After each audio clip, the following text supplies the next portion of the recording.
penghargaan yang sudah dicapai oleh Taman Safari Indonesia tuh ada apa aja? Wah, udah cukup banyak ya. Tapi tahun ini yang saya ingat ya, di awal tahun ini kita mendapatkan Fortune Change the World Award ya. Dari Detik kita mendapatkan Sustainability Award ya. Dari CNN kita mendapatkan Breeding Program Award.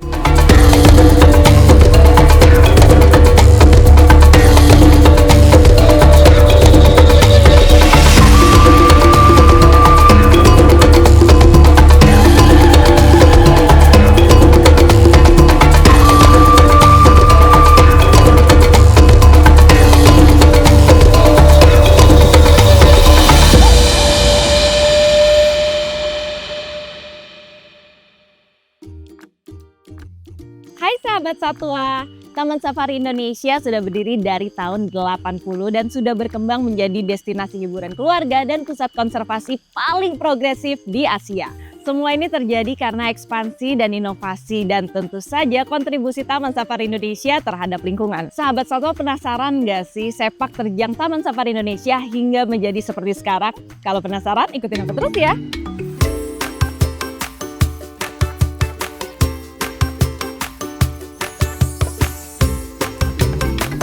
Hai sahabat satwa, kembali lagi ke podcast Suara Rimba karena setiap satwa punya cerita. Nah, kali ini saya sudah bersama dengan Pak Aswin, Direktur Utama Taman Safari Indonesia Group. Apa kabar, Pak? Baik, Mbak Pocut. Oke, nah sekarang aku punya satu pertanyaan yang paling sering ditanyain sama orang-orang. Gimana awal mula berdirinya Taman Safari Indonesia sampai akhirnya sekarang bisa sebesar ini? Jadi emang Taman Safari Indonesia itu berdiri dari tahun 81 ya Mbak Pocut ya. Jadi udah 44 tahun ya di tahun ini ya. Dan memang perjalanannya udah sangat panjang dari sebelumnya hanya di Taman Safari Bogor sebagai pusat konservasi pada waktu itu karena diminta bantuan untuk membantu gajah dan sebagainya ya. Sampai akhirnya berdiri Taman Safari Prigen di tahun 97, Bali 2007, dan akhirnya ada akuarium dan berikut sampai sekarang kita memiliki 9 unit Mbak Pocut. Jadi perjalanan yang panjang untuk kami ya. Apakah Taman Safari Indonesia ada kontribusi yang nyata yang bisa langsung dirasakan oleh masyarakat? Iya, jadi kalau kita melihat tim Taman Safari sendiri selalu 70% dari tim Taman Safari itu warga lokal Mbak Pocut ya. Tapi di samping itu kita juga memiliki vendor-vendor lokal pastinya ya. Jadi kalau misalnya kita punya satwa ini makannya apa ya pasti dari daerah lokal ya. Tapi samping itu juga kita juga memiliki CSR program yang sangat-sangat jelas ya. Kita membangun rumah-rumah ibadah di sekitar Taman Safari. Pendidikan kita sangat fokus kepada pembangunan sekolah-sekolah di sekitar Taman Safari, jalan dan sebagainya.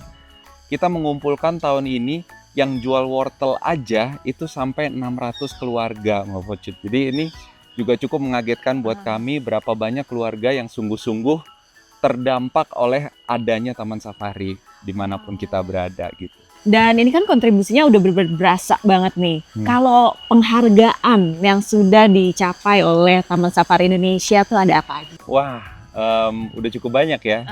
Tapi tahun ini yang saya ingat ya, di awal tahun ini kita mendapatkan Fortune Change the World Award ya. Dari Detik kita mendapatkan Sustainability Award ya. Dari CNN kita mendapatkan Breeding Program Award Mbak. Gitu.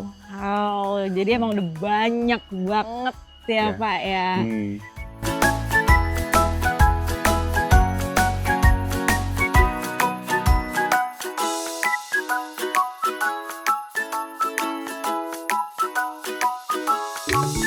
Hai sahabat satwa, kembali lagi ke podcast Suara Rimba karena setiap satwa punya cerita. Oke, kita mau lanjutin pertanyaan yang tadi ini. Kan Taman Safari Indonesia tuh banyak banget Pak. Boleh nggak mohon pencerahannya nih buat sahabat satwa mungkin bingung. Aduh, yang ini namanya apa? Yang ini buat apa ya? Silakan Pak. Ya, jadi di Taman Safari itu kita punya 9 unit. Jadi yang pertama di Jakarta ya, kita memiliki Jakarta Aquarium ya. Aquarium memang yang terbesar di Jakarta pada khususnya ya. Lalu di Bogor, di tempat kita berada ini di puncak ya, kita ada 3. Nah, jadi yang pertama adalah Enchanting Valley ya. Enchanting Valley itu tempat di mana keluarga bisa bermain, ada outdoor playground, ada kafe-kafe yang pastinya keren gitu ya. untuk mama papanya hangout gitu ya. Lalu naik sedikit kita ada Royal Safari Garden, resort terbesar di Puncak juga ya, 300 kamar, di mana ya orang bisa enjoy lah. Di situ ada swimming pool yang bagus, ada playground dan sebagainya ya. Lalu yang pastinya nggak kalah penting adalah Taman Safari Bogor ini di tempat kita berada ya. Kalau misalnya mau belajar, mau rekreasi ya harus ke Taman Safari Bogor ya. Lalu kita jalan ke Batang, kita memiliki Dolphin Center Mbak. Ya, tempat konservasi dolphin, ada pantainya. Jadi kalau sempet tuh mau ke Jawa Tengah, harus mampir gitu ya ke Batang Yes, iya, ke Taman Safari Batang ya. Lalu kita pergi ke timur sedikit ada Solo Safari Mbak. Ya, Solo Safari di tengah kota Solo, pastinya sangat-sangat enjoyable, bisa naik skuter keliling juga yang seru ya. Anak saya selalu nggak habis-habis tuh kalau keliling kayak gitu ya. Terus ke timur lagi di Taman Safari Prigen sekitar 1 jam dari Surabaya aja Mbak. Ada satu lagi pusat konservasi yang sebesar Taman Safari Indonesia Bogor ini. Alamnya luar biasa dengan hutan pinus yang sangat-sangat cantik Mbak. Terus kalau kita ke timur lagi di Bali, Pulau Bali kita punya 2 unit Mbak. Yang satu adalah Bali Safari yang pastinya semua orang udah tahu deh ya. Itu Taman Safari combine dengan Cultural Bali ya, jadi sangat-sangat cantik. Dan yang kedua adalah Marine Safari Bali yang kita baru buka di tahun ini. Jadi itu adalah pusat konservasi dari mamalia laut dan juga ikan-ikan. Harus visit, must visit gitu. Dan di situ ada underwater theater Seru yang namanya Varuna. Udah viral dan semua orang harus coba Mbak. Seru banget. Tapi ngomong-ngomong underwater nih ya, berarti pertunjukan di Taman Safari Indonesia tuh benar-benar konsisten banget terus berinovasi ya. Itu tuh gimana caranya Pak? Ya memang Taman Safari selalu berfokus untuk memberikan customer experience itu dulu Mbak. Jadi pada waktu kita berinovasi membuat suatu produk yang kita pikirkan apakah ini akan membangun experience untuk pengunjung. Itu yang selalu ada di pikiran kami. Oleh karena itu ya memang harus benar-benar kreatif dan inovasi terus ya. Oleh karena itu kalau kita lihat produk-produk baru di Taman Safari ini Mbak Wocut nggak kalah secara internasional gitu. Orang-orang internasional datang pun pasti kaget gitu ya. Bukan copas-copas pastinya bukan gitu. Bukan ya. Berarti emang wajib banget sebuah experience yang baru ya. Selalu baru. Betul.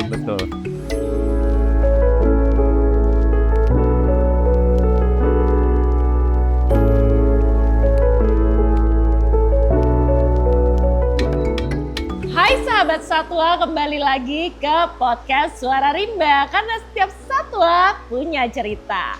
Oke, nah tadi kan udah di-mention nih ya Pak ya, jenis-jenis Taman Safari Indonesia itu udah banyak banget. Nah, tapi banyak juga orang yang tahu Taman Safari Indonesia itu hanya untuk tempat rekreasi aja. Tapi sebenarnya ada program konservasinya juga ya kan ya Pak, boleh diceritakan sedikit? Ya, jadi memang salah satu pilar bisnis Taman Safari adalah konservasi Mbak Wocut ya. Jadi dimanapun Taman Safari ada, pasti sebenarnya ada pilar konservasi gitu. Nah seperti di Jawa Barat ini adalah pusat konservasi untuk harimau Sumatera contohnya. Jawa Timur contohnya kami memiliki pusat konservasi burung berkicau terbesar di Asia Tenggara ya. Jadi kita melakukan konservasi untuk lebih dari 80 spesies burung berkicau ya. Juga di sana kita melakukan konservasi untuk musang akar Jawa, babi kutil dan banyak spesies-spesies lainnya. Di Bali sendiri kita melakukan konservasi untuk yang pertama adalah jalak Bali atau yang sering dikenal dengan curik Bali. Dan juga yang marin, untuk marin park kami sekarang melakukan konservasi untuk terumbu karang Mbak Wocut ya. Jadi mungkin itu hanya sebagian ya dari spesies-spesies yang masuk kepada fokus spesies kami, tapi dimanapun Taman Safari ada, pasti ada program konservasi Mbak Wocut. Ya memang kita memiliki 3 pilar ya Mbak Wocut ya. Yang pertama adalah rekreasi, ini pasti yang sering orang tahu lah ya. Betul. Datang ke sini bawa keluarga happy gitu, intinya gitu ya. Pilar kedua kami adalah edukasi sebenarnya. Jadi kami harus memberikan edukasi kepada setiap orang yang datang. Ya, oleh karena itu kita banyak sekali grup sekolah yang datang ke Taman Safari untuk belajar gitu ya. Nah, memang pilar ketiga ini konservasi yang jarang dilihat orang gitu. Jarang dilihat orang, tapi sebenarnya Taman Safari ini menjadi pusat konservasi salah satu yang terbesar di Indonesia ya. Jadi pihak-pihak internasional itu sangat-sangat mengapresiasi Taman Safari untuk kegiatan-kegiatan konservasi kami, Mbak Pocu. Oke, oke. Dan bisa dilihat ya program konservasi di Taman Safari Indonesia ini tuh terstruktur banget nih Pak Ya. nih. Sebenarnya riset apaan aja sih yang dilakukan untuk memastikan kesejahteraan dan kelestarian satwa? Ya, banyak sekali ya riset-riset yang kami lakukan ya. Contohnya di tahun 2025 ini mungkin yang semua orang udah tahu kita kelahiran panda gitu ya. Iya. Nah, panda itu sebenarnya hasil riset, Mbak. Jadi sudah sekitar 4 tahun kami melakukan riset dengan dokter-dokter dari Jerman dan China bagaimana bisa mengembangbiakan panda. Dan itu bukan sesuatu yang mudah ya. Jadi selama 4 tahun kami melakukan riset dan akhirnya berhasil di tahun 2025 melalui inseminasi buatan ya. Jadi ini adalah salah satu riset ya. Selain itu juga kami melakukan bank genetika untuk harimau Sumatera yang terancam punah ya. Jadi kami melakukan penelitian bagaimana genetik-genetik yang terbaik yang harus disimpan untuk harimau Sumatera untuk berkelanjutan spesiesnya gitu ya. Supaya spesies harimau Sumatera ini tetap ada sampai anak cucu kita ya. Nah itu mungkin hanya sebagian aja dan kita melakukan riset-riset lain dengan equipment yang sangat-sangat canggih Mbak ya. Jadi kita memiliki CT scan yang terbesar untuk hewan ya. Wow. Jadi bukan hanya untuk orang Manusia, gitu, harimau pun bisa masuk ke alatnya dan sebagainya ya. Jadi kita memiliki alat-alat tercanggih dan kita melakukan teknologi-teknologi yang terbaik untuk riset yang akhirnya berakhir di keberhasilan konservasi Mbak. Gitu goalnya. Ya. Dan aku tadi pas jalan-jalan baru tahu kalau misalkan Taman Safari itu punya model pengelolaan sampah berkelanjutan Yes. dan program Green Operation ya. Betul, Boleh betul. diceritain Pak? Ya memang berawal dari suatu tantangan ya, tantangan dari industri pariwisata. Ya. Karena setelah kami teliti itu, pada waktu kita masuk ke industri pariwisata itu, setiap pengunjung itu membawa rata-rata 1-1,5 kilo sampah, Mbak. Jadi kalau kita mendapatkan 1 juta pengunjung per tahun, sampahnya ya kira-kira 1 Iya, juta iya. sampai 1,5 juta ton gitu ya. Jadi pada waktu kita hitung, pada waktu itu akhirnya hari per hari itu Taman Safari itu bisa memproduksi 20-25 ton sampah, Mbak. Oh. Jadi ini merupakan suatu tantangan bagi kami, khususnya negara kita kan juga memiliki tantangan sampah ya. Betul, setuju. Oleh karena itu kita waktu itu mencari melalui riset ya sistem-sistem terbaik untuk mengelola sampah dan akhirnya kita membangun integrated waste management melalui anak perusahaan kita Green Prosa Mbak, dan kita memakai sistem Black Soldier Fly ya, BSF ya. Dan sampai saat ini kami mengelola sekitar 50-60 ton sampah per hari Per hari. Mbak. Dan hanya sekitar 2-3% saja yang keluar dari Taman Safari untuk masuk ke landfill gitu. Jadi kalau ngomong pengelolaan sampah nih, kalau saya rasa-rasa ya Mbak ya, Taman Safari ini satu-satunya tempat rekreasi yang mengelola sampahnya sendiri di dunia Mbak. Di dunia ya. Di dunia Luar kayaknya. biasa. Ya. Nah, sekarang yang paling bikin aku dan mungkin sahabat satwa juga penasaran nih. Ya. Taman Safari Indonesia itu tuh besar banget ya Pak. Ya. Gimana nih Bapak sendiri memimpin brand besar dengan sejarah yang panjang banget seperti Taman Safari Indonesia? Apakah punya tantangan tersendiri kah? Saya cukup lucky gitu ya Mbak ya, atau cukup diberkati gitu ya dengan tim saya yang pada waktu saya masuk situ sudah memiliki suatu purpose driven ya. Bahwa maksudnya ini adalah lembaga konservasi yang berfokus kepada konservasi. Kita ini tempat rekreasi untuk membawa happiness atau kesenangan kepada orang yang datang gitu ya. Jadi setiap dari tim Taman Safari itu sungguh-sungguh memiliki purpose di dalam bekerja gitu ya.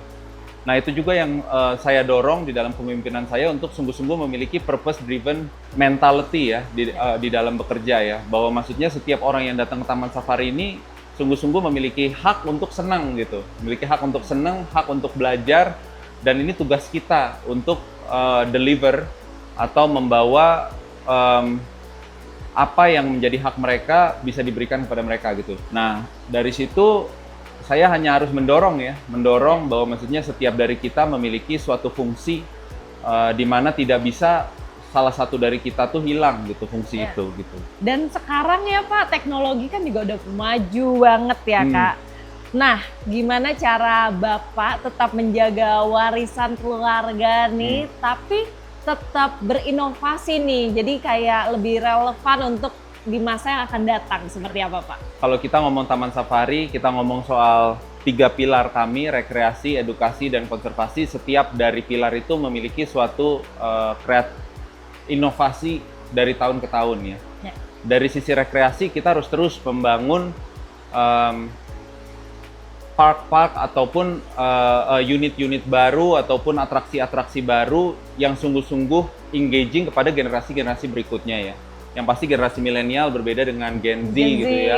Jadi ya kita harus terus mengeksplor apa sih yang menjadi ketertarikan untuk Gen Z pada saat ini ya.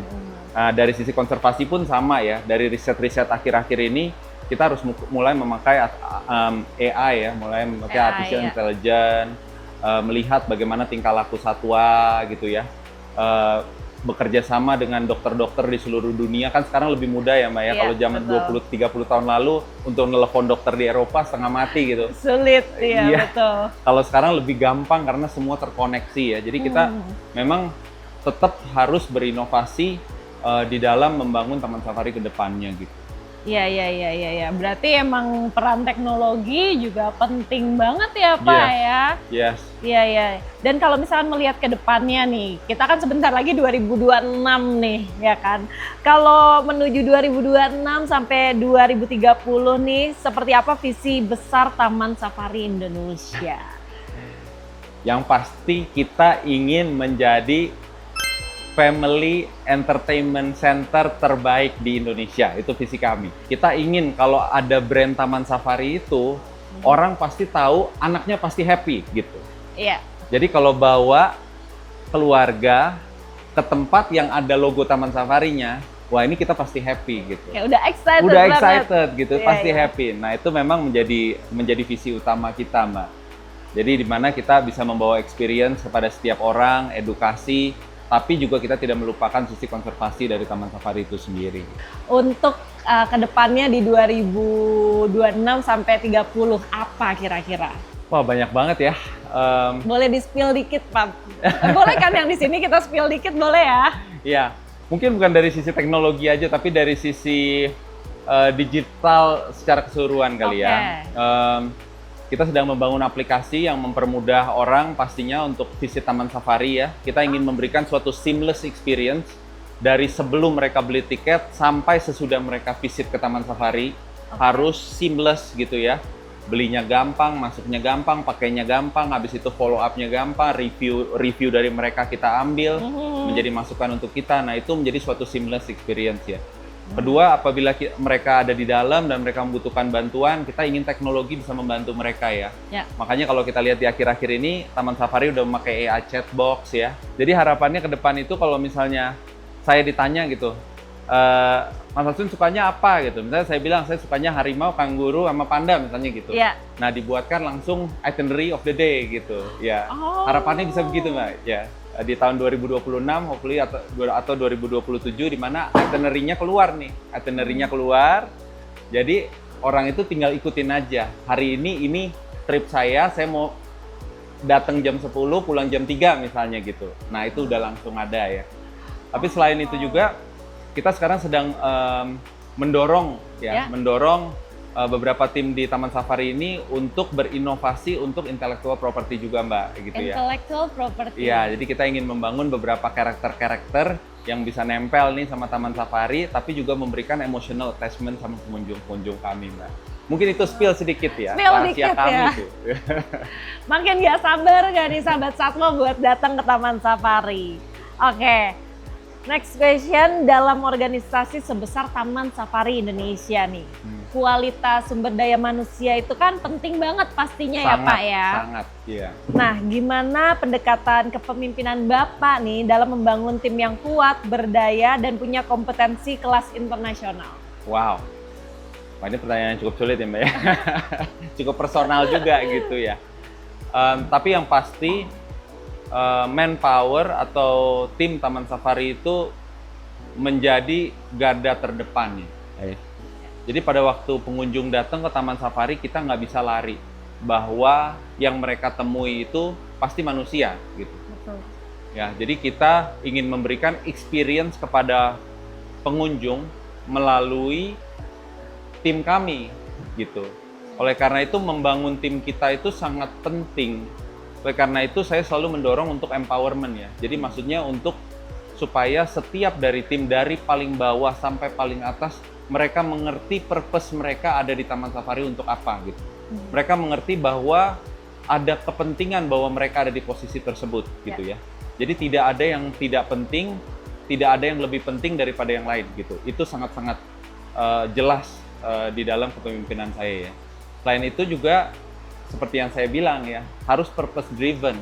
Nggak bisa standar atau prosedur driven gitu ya. Tapi kalau kita sungguh-sungguh mengerti purpose kita, maka kita akan walk that extra mile gitu ya. Tapi kalau kita hanya sebatas sistem atau prosedur aja, ya pasti akhirnya pas-pasan gitu. Dan pas-pasan kasihan Mbak, untuk pengunjung yang udah berbulan-bulan nunggu mau ke Taman Safari, dapetnya pas-pasan kasihan. Ini adalah segmen Sahabat Satwa Bertanya, Safari Menjawab.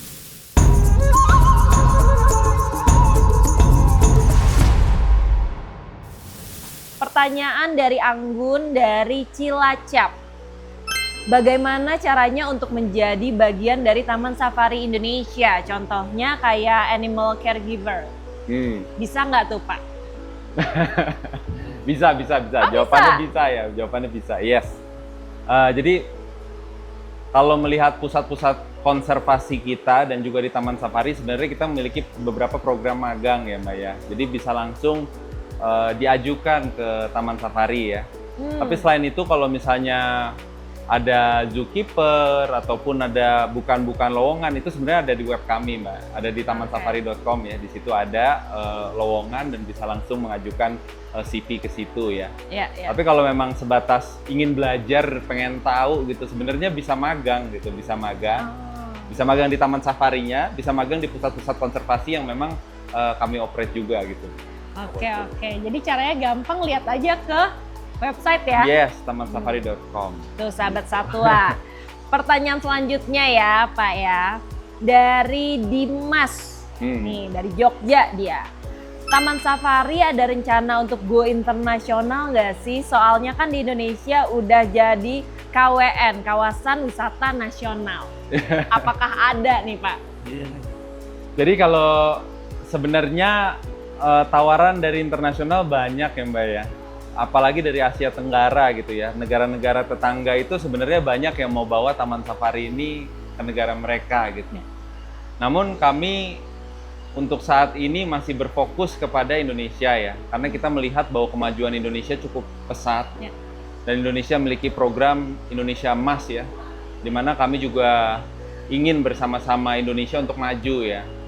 Jadi kami untuk saat ini lebih melihat beberapa kota Mbak, beberapa kota di Indonesia yang bisa menjadi potensi ya untuk Taman Safari ini bisa ada juga gitu. Apa tuh Pak, nggak boleh di-spill? Nggak bisa yang Nggak ini. bisa yang ini, confidential. Padahal penasaran banget. Siapa tahu nih ada destinasi-destinasi yang aduh bakalan kesini. Tunggu waktunya kalau yang itu. Tunggu waktunya ya, waktunya. jangan sekarang ya Pak ya. Oke, kita simpan untuk pertanyaan selanjutnya. Siapa tahu next kan bisa udah di-spill. Ya kan, oke. Nah satu pertanyaan terakhir nih Pak. Pak Aswin boleh dong berikan 3 kata yang menggambarkan Taman Safari Indonesia. Jadi ya memang 3 pilar kami itu kan rekreasi, edukasi, dan konservasi ya Mbak ya. Jadi 3 kata ini saya rasa fun, discover, and conserve. Iya. Tapi betul memang ada semua. Sebagai Gitu. saya yang ke Taman Safari Indonesia dari kecil sampai dewasa, ada fun, discover, conserve. Mantap. Itu dia ngobrol-ngobrolnya sama Pak Aswin, Direktur Utama Taman Safari Indonesia Group. Jadi Sahabat Satwa, terima kasih banyak udah ngikutin perjalanan kita dari tadi sampai sekarang. Semoga ilmunya bermanfaat dan sampai jumpa